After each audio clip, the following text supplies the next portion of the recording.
Hey everyone, welcome back. Ready to dive in. You know I love a good story, and today we're unpacking a classic, Avram's Return to Canaan. Genesis chapter 13 to be exact. Genesis 13, a familiar favorite, but trust me, there are some real gems hiding in plain sight in this one. Layers and layers, like an onion. Okay, I like where you're going with this. So we're talking onions, hidden layers. Yeah. What are we peeling back today? Well, we often focus on Avram's legendary faith, right? Right. And for good reason. Right, the unwavering trust in God. Classic Avram. Exactly. But what about Lot, his nephew? His choices in this chapter, they're like a secret message, about the subtle ways we let things influence us, even today. I'm intrigued, I'll admit. I usually gloss over Lot's part in this whole thing. Too busy focusing on Avram and the big picture promises. It's easy to do, but that's what makes these deep dives so much fun. We get to slow down, really savor those details we might miss on a first read. Love it. So for anyone who's new to this story or just needs a refresher, where do we find Avram as we open to Genesis 13? Okay, so Avram is back in Canaan, the Promised Land. This is a big deal, right? This is more than just a geographical location. We're talking about a spiritual homecoming. Okay, so he's back from Egypt. Remember he hightailed it out there because of the famine? That's right. But now in Genesis 13.1, he's back and wait for it. He's wealthy. And not just, oh, I found a $20 on the ground, wealthy. Oh, no, we're talking camels laden with riches, wealthy. Exactly. But here's where it gets interesting. And I'll admit, I totally missed this the first 100 times I read this. The way Avram's relationship with Lot is described, it's different. Subtle, but different compared to chapter 12.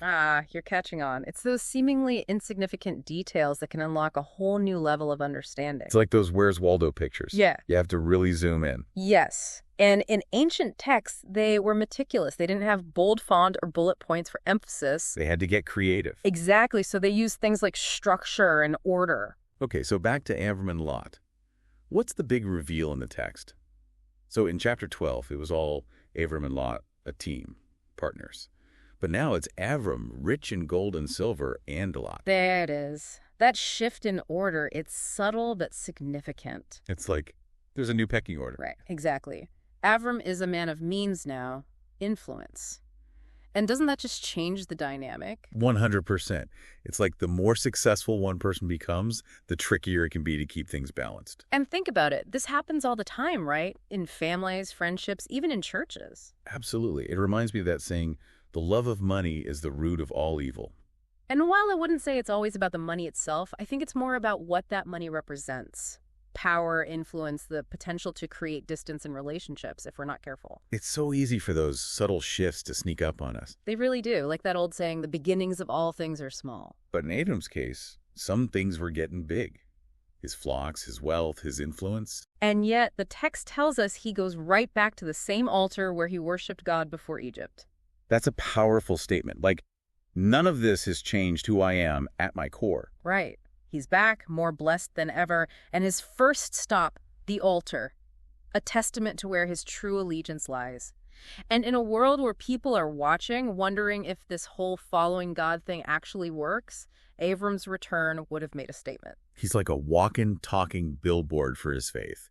But here's the thing. All that wealth, all those flocks, they came with a new set of problems. Oh, yeah. The land they're living in, it can't support both Avram and Lot's massive flocks. Genesis 13.7, and there was strife between the herdsmen of Avram's cattle and the herdsmen of Lot's cattle. It's tempting to skim over that, but put yourself in their sandals for a moment. We're not just talking about a couple of shepherds having a minor disagreement. No, this is ancient livestock management on a massive scale. These herdsmen are arguing over the best watering holes, maybe even trying to poach each other's workers. It had the potential to erupt. Totally. So, what does Avram do? This man of faith, now a man of means, facing a potentially explosive conflict. Well, let's just say his response. It's a masterclass in generosity and trust. It's vintage Avram. He basically says to Lot, look, we're family, right? Let's not let this come between us. Right. I trust God will take care of us both. So you go first. Pick. Any part of the land you want, it's yours. Whoa. Can we talk about that for a second? Because most people in that situation, they'd be drawing lines in the sand, literally. Oh, absolutely. Fighting tooth and nail for what they believe is rightfully theirs. But Avram, he's operating on a whole other level. Right. This radical trust in God's abundance, it's like he's saying, I'm not worried about scarcity because my God, he provides. Okay, so that's Abram, full of faith, overflowing with generosity. What about Lot? What does he do when faced with this incredible opportunity?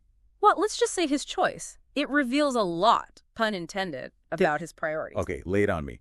What does Lot go for? So Genesis 13.10, it says Lot lifted up his eyes and beheld all the plain of Jordan, that it was well watered everywhere before the Lord destroyed Sodom and Gomorrah, even as the garden of the Lord, like the land of Egypt. Okay, so prime real estate. I can see why you'd be drawn to that.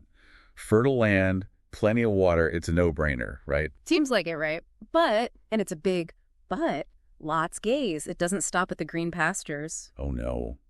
What else catches his eye? The cities. He's drawn to the cities on that plain. And in particular, Sodom. Sodom. And I think everyone listening knows Sodom does not have the best reputation. Not exactly known for its peaceful vibes and afternoon tea parties. Understatement of the century. So what's the big takeaway here? Lot chooses the land near Sodom. So what? It's just a city, right? Well, on the surface, yeah. But remember what we were talking about earlier, those subtle details? The Where's Waldo of the Bible. Exactly. Remember how the Hebrew word for Canaan, where Abram settles, implies submissiveness? Aligning your will with God's? Right, I'm with you. The word used to describe the people Lot ends up amongst, the parasites, it suggests being scattered, dispersed. Like scattered in his priorities, Yeah. his morals. Exactly. It's almost as if the text is giving us a little foreshadowing here. Because Lot, he chooses to integrate into a culture that's the opposite of everything Avram represents. And we all know how that story ends up. We do.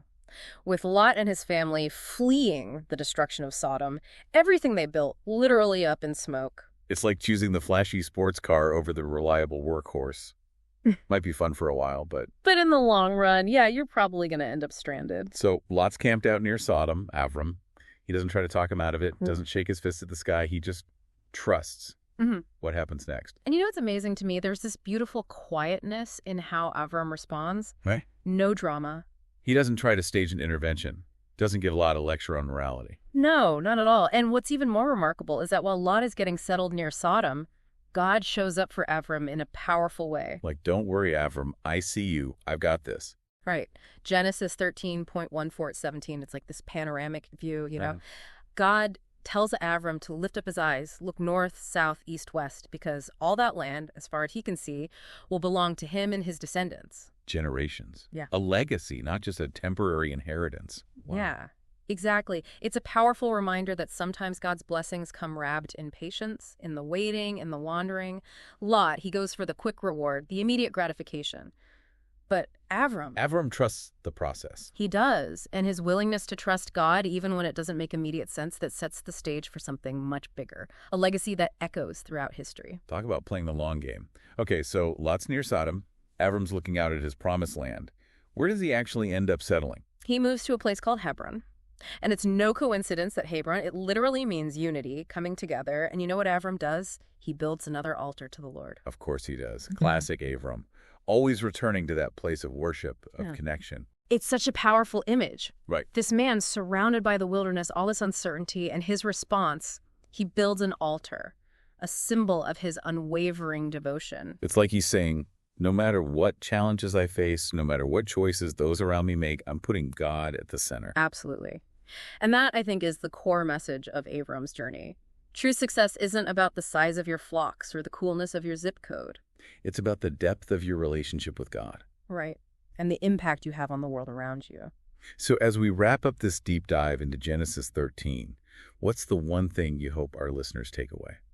I think the question we've really wrestled with today is this: are we so focused on the immediate, on what looks good on the surface, that we miss those subtle choices that might be leading us away from God's best?